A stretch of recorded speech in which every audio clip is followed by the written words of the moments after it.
Hi, my name is Stephen Diebold, and today we're going to be talking about our next topic. Last time we talked about self-esteem.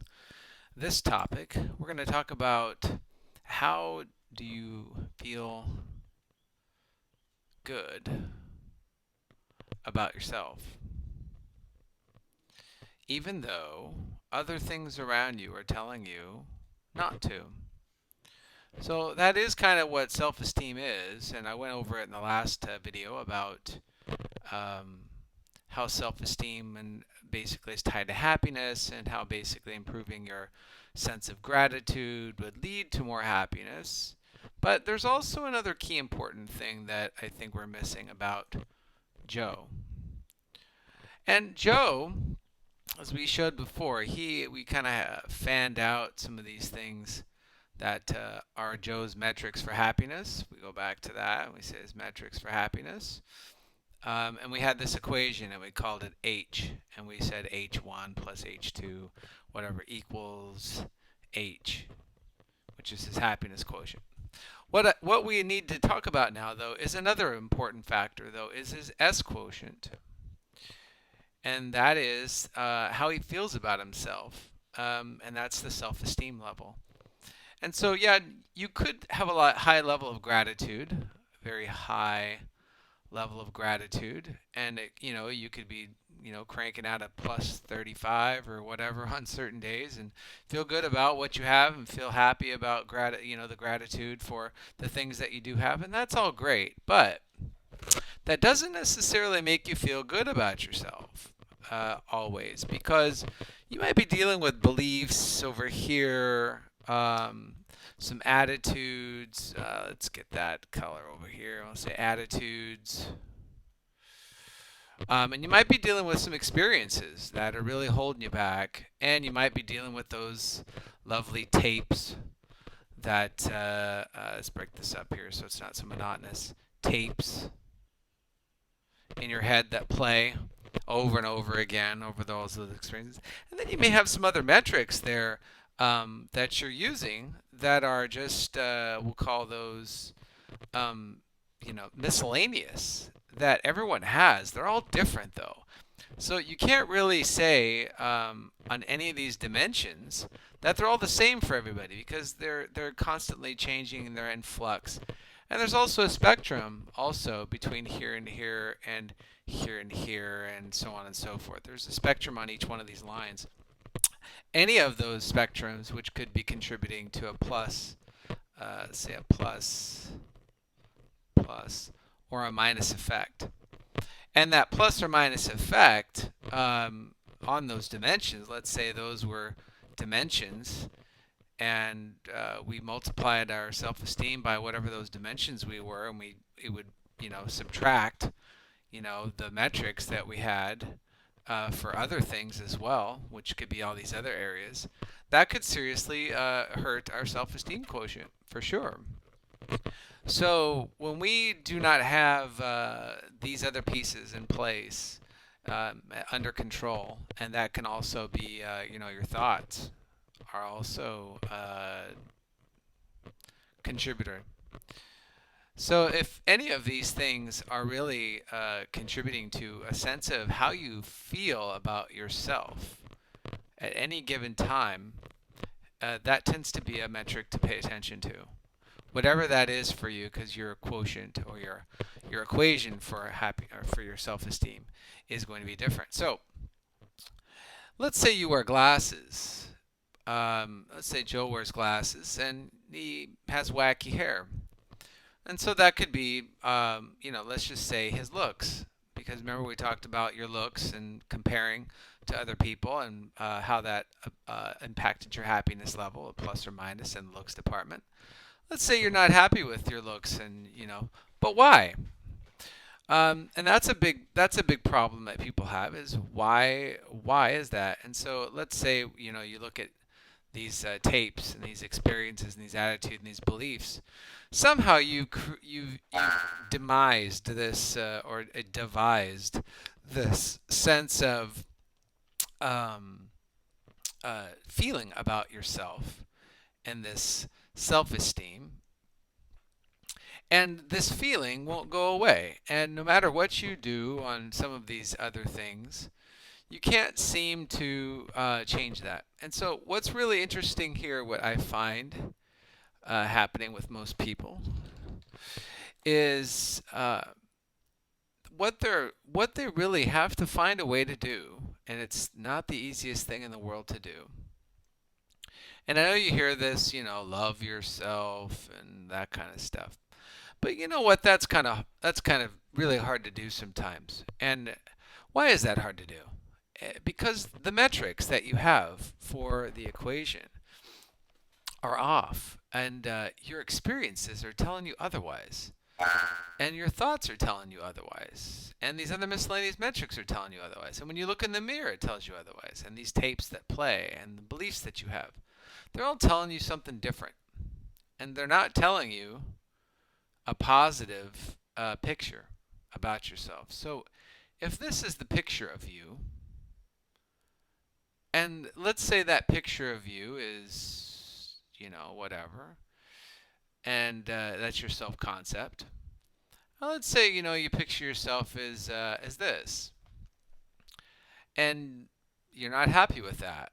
You think that's a negative thing. So you kind of give yourself low scores all the time. Oh, this is how I picture myself, and this is kind of crappy. Well, now look what happens.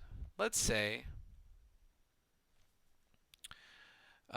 this person, we'll call him Jack, Red Red Jack. He's coming along. Let's say he's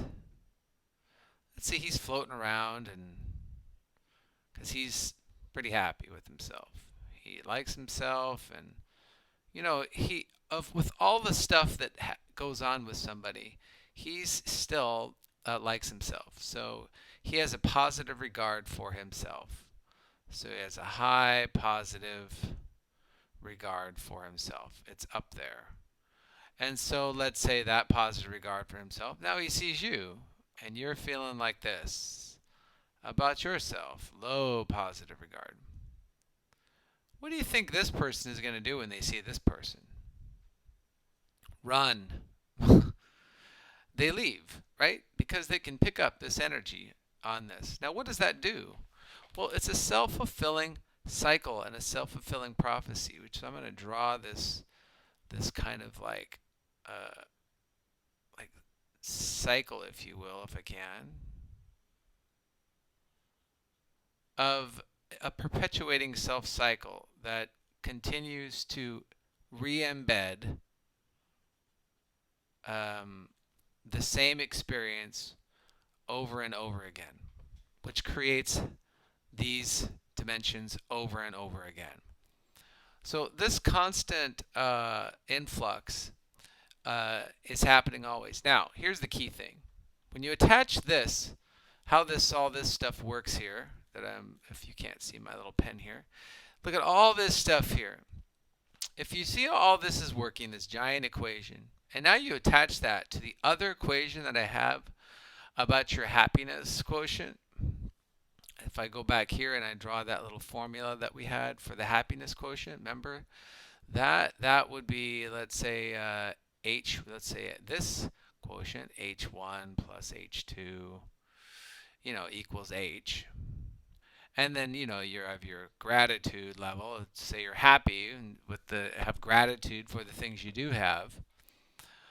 Let's say that that's constantly in flux, and you're having trouble with, even though you have gratitude for everything, this other stuff is jamming you up. This self-concept, this self-image, this poor, image of yourself, and how you constantly think about all these. Both of these inform each other. These are both connected. These two equations are inextricably connected. H1 and S1 are inextricably connected for these reasons. So I drew how gratitude was connected to happiness. But now gratitude is also connected to your view of yourself and how you see yourself and if you like yourself. And so can you have gratitude for yourself? Can you have gratitude for how you were designed? Can you just like you for who you are and not have to be anything else on any of these other dimensions that society has created in order to be happy about yourself, which makes you either this or happy. So you see over here, um, this guy is not. He's not so happy with himself. This guy is. Why is he happy with himself? Well, he might have a constant reinforcement of these types of experiences. He might like his looks more. He might be better gifted. He might have these other pieces of miscellaneous metrics that make him happy, as far as how much money he has and all these other things. So there might be a lot of other things here that are contributing to reinforcing this constant state of positive self-regard and feeling good about himself. And chances are that's connected to one more thing, which is his nurturance levels. And what you'll find is in people who have low regards for themselves is they're very low in the nurturance department on these particular metrics or whatever metrics that are specific to themselves. So when all these forces are enacting and playing on someone, you have this force over here working, you have these formulas over here working together, the H factor and the G factor and the self-esteem. All of these factors all tie in together to determine if Joe is going to be happy or sad. And so in order to have this sense of gratitude, in order to have your happiness quotient, you need to have nurturance and positive regard and positive affirmations, and reinforcement actually over and over again in order to change some of these experiences here that are constantly negative reinforcing experiences, or tapes that are negatively reinforcing, or looking at yourself in a negative constantly reinforcing manner. All of these negative reinforcing things continue this cycle, this big cycle of madness that people are stuck in day in and day out. This is the cycle of craziness because you're unable to feel happy and like yourself for who you are, own that, and create new experiences here that continue to reinforce a high positive regard for oneself, which then also helps with the nurturance factor, which then also affects their level of gratitude, or can, which then impacts your level of happiness. And the overall metric that everyone is typically measuring every day is their level of happiness. This quotient here, because everyone wants to be happy at the end of the day, and everyone has a means to achieve that. But I think these factors here play a very huge role in achieving those things. And I hope I've made this somewhat simple to understand how you can feel good about yourself and like yourself for who you are and what you have to offer the world, and how people use comparisons, which then makes them unhappy really quickly. But then they're wondering, well, then what should my standards be? If not that, what should my standards be? So I'll go over that. I hope this has been helpful for you. The next time I'll really get into and use a more specific example of how somebody, a tip you can take to transform how you think about yourself, and watch how thinking about yourself just for 7 days, how that change of thinking about yourself will impact every experience you have here, which will start to de-enforce some of these negative experiences that you've been having, and hopefully create some positive experiences for you so that you can start to see that things can be different. And that is the biggest trick, is seeing that things can be different. I'll see you in the next video. Thanks.